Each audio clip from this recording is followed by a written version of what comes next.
थोडं सरकार मुलाला भेट द्यायला आलतो, हा तपास तुमच्या हातात आहे. 8 दिवस झालं तो काय त्याच्यात हेव आहे ना हो, 302 दाखल झाली पाहिजे होती आतापर्यंत.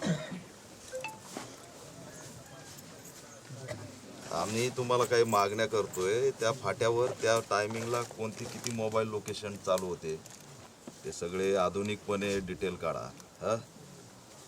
आता त्याच्यात इमिडिएट जर तुम्ही तिथं कारवाई स्ट्रॉंग केली असती तर ते आरोपी सापडले असते. पण दिरंगाई का होती काय कळत नाही याच्यात. कारण काय आहे, त्या ज्या काही पहिल्या गुन्ह्यामध्ये ह्या पोराचा काही रोल नाही आहे, कुठं दिसत नाही, त्याच्यावर FIR नाही, आयुष्यात यांची नाही.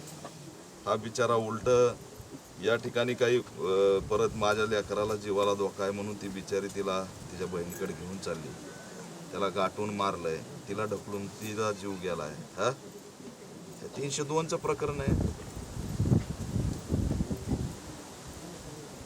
नाही इमिडिएट करा ना, राज्याचा मुद्दा झाला आता. फास्ट घ्या, नाही तर मोर्चा आंदोलन मला उभा करावं लागेल बरोबर.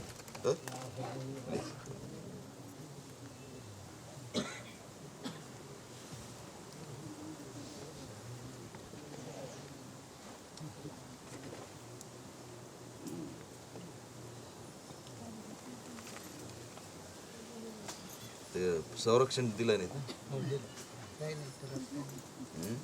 त्रास नाही.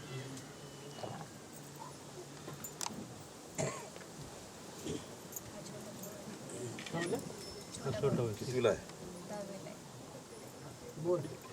समाज कल्याण चालतं कोणी भेटायला? 2 दिवस झालं भाई मी त्यांच्या माग FIR पाठवला तिकडं. त्यांनी घेतला तिथं हॉस्पिटलमध्ये. 2-3 दिवस झाले मी जा म्हणतोय भेट द्या. कोण नंबर आहे का? लाव. तुम्ही करता काय रे?